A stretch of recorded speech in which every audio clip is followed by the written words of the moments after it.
What it is and what it do, crew, it's your boy Q coming to you with another video. Now, I know it's been so long since the last time that I posted, but I'm excited to be back and I can't wait to share with you everything that has transpired in my life since my last post. So if you're ready, then I'm ready. Welcome to the new Sincerely Quad.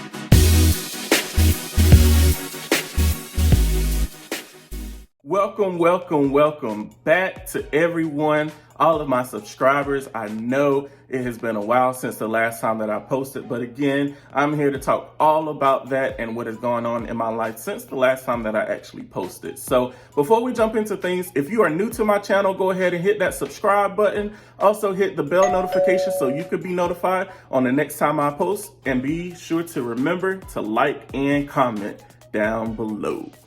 I literally have a list of things that I'm going to talk about today, but I'm going to start out with the main reason that I actually decided to take a step back from YouTube and actually focus on certain things, and that is my dissertation.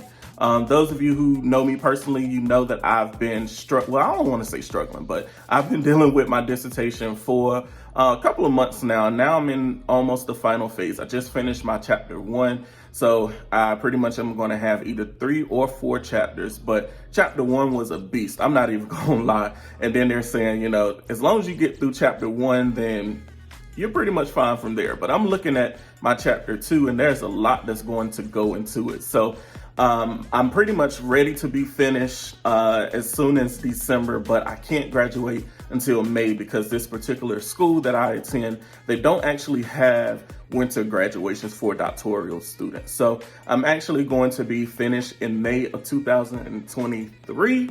So it's going to be a celebratory time, and I can't wait to share everything with my friends and my family. Don't mind me, I had to sit down. I was not about to record this whole video standing up. But anyways, so next topic is my Loc journey. As you all can see, it is fairly longer than what it was the last time that I posted, because I was literally just starting my journey. Like, I shared it with you all in regards to the whole process. My loctician, she was, you know, starting my locks. But now I'm at a point where they finally dropped. I didn't expect the journey to be, I don't want to say easy, because it hasn't been easy, but it's been a lot to manage. And those of you who have locks, you already know what the process is. So it's just all about making sure you're maintaining it, doing everything that you're supposed to do, making sure you're getting your retwists on time, using certain products. Different people obviously have different textures of hair. So we want to make sure that we're getting all of the products that are needed for your grade of hair. Sorry, I just rewatched that clip that I posted just before this, and I was like, why am I so out of breath? Am I sitting down? It reminded me of, I don't know if you all watch Abbott Elementary, but Quinta Brooks, she plays this character named, not Brooks, Brunson. She plays this character named Janine in, like I said, Abbott Elementary, and everywhere she goes, she's like out of breath. And the principal, Ava, can't stand it. She's like, why are you always out of breath? Like, you need to do something about that. So now that I'm looking at it, I was like, why am I out of breath and I'm sitting down? There you go, sounding like an old locomotive. Honey, you've got to walk at a normal pace. Anyway, off topic. I do get off topic sometimes. But the next topic is actually going to be about the school that I am currently employed in, and the school that I was a previous employer of. Again, no issues with any of the schools that I've worked at. They are all amazing schools. I just did not feel that I was a fit for the program and the type of learning or the type of teaching that was actually going on at one of the particular schools, which is why I decided to transition into becoming a virtual teacher. So I've been a virtual teacher actually since October, and it has really been a life-changing environment for me, because stepping into it, a lot of the students have actually been in the school since they were in kindergarten, and I teach second grade. So they've been at the school since kindergarten. So this was actually their norm. And the school actually operated or opened in 2017. So they had been virtual prior to COVID. So once COVID came, it was like, yeah, there's really nothing that we have to do. We just have to continue the actual learning, continue the teaching the same way that we've been doing, opposed to everyone else in the world. We had to become used to the new norm. So again, I am really enjoying my time being a virtual teacher. I ended up changing my upstairs loft into my classroom, and I didn't think I was going to like it, because I am the type of teacher where I like hands-on. I like being in front of the students, doing different fun things. But I realized that a lot of the things that I did in the brick and mortar setting, I just brought it into the virtual setting. A lot of people didn't think that it was going to work, but it actually has worked. And my students are soaring, they're excelling, and we are like 5 weeks away from summer break.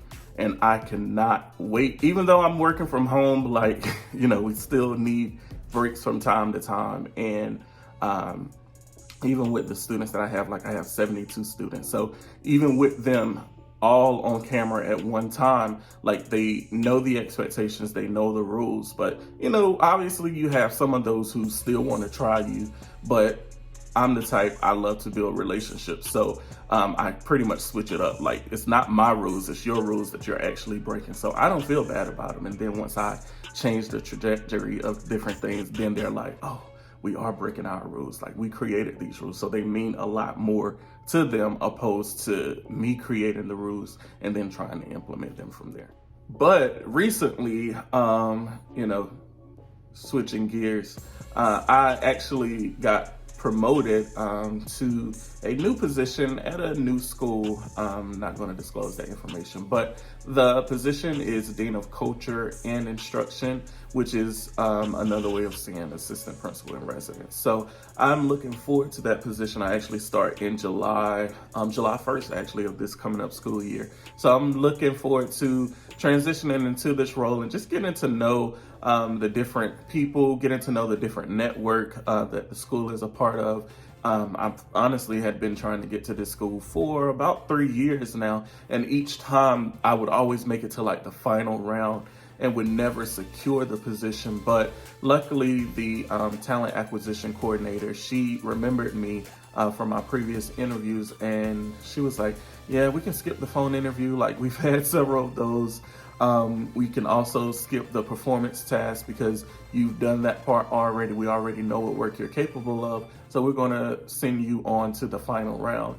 And in the final round, it was basically like 3 of us going for the actual position. And I'm always a tough critic on myself. I receive feedback well, but when it comes to myself giving personal feedback, I'm always really hard on myself because I hold such high expectations for not only myself, but others.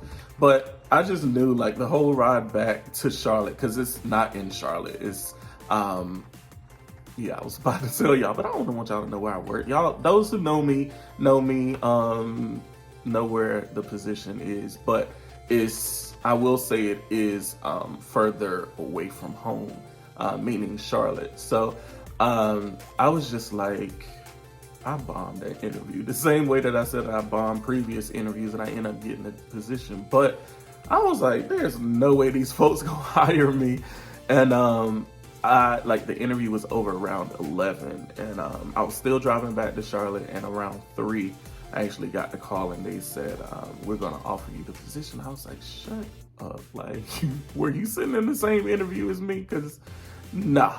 It was like a 3-part interview, like a lesson planning part, and then it was like the data piece, and then the coaching piece. So I did really well on the lesson planning and the teaching, but it was like that very last piece, the coaching part, I didn't feel like I did well because I was trying to do it in a way that I'm familiar with coaching, but I had to realize that this was a different school, different network, so they do coaching in different ways. And the way that they do it was completely different than the way that I did it. So each time that I was going over, because we did scenarios and like role plays and things like that. So each time that I did it, I would get like maybe 30 seconds into my coaching feedback, and they would stop me and they would say, no, I want you to do it this way. And I was like, I'm never gonna be able to get through. But that's what coaching is. Like, it's just all about becoming a better you. So I am appreciative of them for being patient with me, while also realizing that it was not my coaching style, because my coaching style is very much like a laissez-faire or a coach style leadership. And that's the opposite of what they are. So I had to change, again, the trajectory of that, and just pretty much have the mindset that this is their way of coaching. And then from there, just adjust my thinking. And then, it turned out for the better. Like I said, I did get the job. All right, so this next topic is sensitive. No, I'm joking, but for real. It's my car. Listen, I sat there just to take you down memory lane with me, because I'm still pissed at it. But I was on my way to one of my friends' house, and I went into the gas station, came back, the whole inside of my car was smoking. And I'm like, how did smoke get inside of the car? Like, I was so confused. So I rolled the windows down, and it smelled like some type of electrical burn. Like, I don't know if that makes sense, but some type of electrical burn. And I was like, I don't know what is going on. So paid no attention to it. Got to my friend's house, and when I got out, like, it was dark outside. When I got out, I could see smoke coming from the hood. So I was like, something else going on. So I was like, let me not let this ruin my night. So got back home, and the car didn't smoke or anything prior to me getting home. And then the very next day, I went out somewhere, and like, the car was literally smoking going down the road. And you know me, I don't like being embarrassed. So I'm just like, Lord, these people looking at me and my car smoking, like. So took it to the BMW dealership, and they were basically like, it's your oil filter housing gasket. Big words for me, because I was just like, okay, what do you want me to do about it? So they were like, basically what's happening is your oil is leaking onto different parts that are under the hood, and it's causing it to go into your exhaust, which is causing it to go inside of the car. None of it made sense to me, but I was like, okay, so it sounds like a lot of money. I mean, those of you who know about foreign cars, an oil change costs close to $90, $100. So it's like, here's something else going on. So get there, and they were like, we can do it for you. It's going to be $725. Okay. Okay. So ended up paying that. This is the part that pissed me off. This is why it's a sensitive topic for me. So paid that, and I go to sign my papers, and the dude was like, no, I asked him, I said, so this is like, it's fixed, no more smoking, right? He said, well, this is a temporary fix. I'm sorry, a what? A what? He said, a temporary fix. And I just laughed, because I was like, I just paid $700+ and you gonna tell me it's a temporary fix? Like, that money I just coughed up won't temporary. Like, seriously? So I asked him, I said, so what else is the issue? He said, so you now need a cover to go over your hood. So apparently there's a cover. I don't know anything about cars as much as I should, but apparently there's a cover that's supposed to go over different parts that are under the hood. I never thought to even look for it, let alone know what it looks like. So I was like, okay, how much is that? And he tells me $2,500. $2,500. I said, okay. Okay. He was like, so did you want to get that done today? Sir, sir, don't do this to me. So I said, hand me my keys. and I left. So the whole ride back, like, I'm just like, if this car starts smoking, like, I'm gonna be pissed. So a couple weeks later go by and the car obviously starts smoking again. So I'm just like trying to figure out what do I need to do in order to, I knew I wasn't paying any more money because 25, I mean, that's a down payment pretty much. So I took it as that basically, and ended up trading in my car. So I traded in the BMW, and I now have an Infiniti Q50S. First time having an Infiniti, and I gotta say, this is my favorite car so far. It has a lot of like gadgets and all that. I'll put a picture right here so you all will be able to see it. Boom, there it is. But I definitely miss the BMW. And the funny thing about it, like, for those of you who don't know what it looks like, this is what it looked like. So the thing is, the dude told me at BMW North Lake, he was like, so we're probably gonna have to sell your car. I was like, what do you mean? He was like, because, you know, it's decked out, it has the tent, it has the rims, and it will lower the property of all of our other vehicles on the actual property if it sits there. And I was like, why? Because it has rims, and yeah. He told me, so I'm like, yeah, because, you know, just being honest, it looks like a drug dealer car. Now, I would have been offended had he been another race, but he was us. So you can get away with it. But I just laughed it off because, I mean, at the end of the day, like, I know I don't sell drugs, first of all. So I just like nice things, flashy. That's just me as a person, but it is what it is. So yeah, I love my new car, and I am going to hopefully keep her for a while before I end up I do want like an SUV. I wanted an SUV this time. And I didn't want white, just being honest. Like, I wanted either like a navy blue or black, maybe a silver. But I ended up looking at the lot, and a lot of the cars were just out of my budget. Like, I didn't want to pay too much. I knew I didn't want to go into something where I was paying more than what I was with the BMW, but you know, things happen. So now I'm in the process of hopefully getting the car refinanced, so then that way, you know, everything will be smooth sailing. I keep laughing as soon as the thing starts. Anyways, so the reason I'm laughing is because one of my friends called me and she was like, what you doing? And I said, I'm actually trying to record my video, like, for YouTube. And she was like, oh, you're gonna talk about your love life? Y'all are so nosy. Why y'all wanna know who I'm talking to, when I'm talking to the person? No, I'm not gonna talk about it. I'm not. Later, but not this video, because like I said, y'all nosy. But just know it's coming up. And I know that's probably gonna be the one with the most views, because, yeah, just because. But anyways, that's pretty much what's been going on with me. Like, nothing major, like major, other than, you know, my car and my new position. But other than that, you know, I'm still taking it one day at a time, one step at a time, and, you know, just progressing and trying to become a better me. So we do have several trips coming up, my friends and I.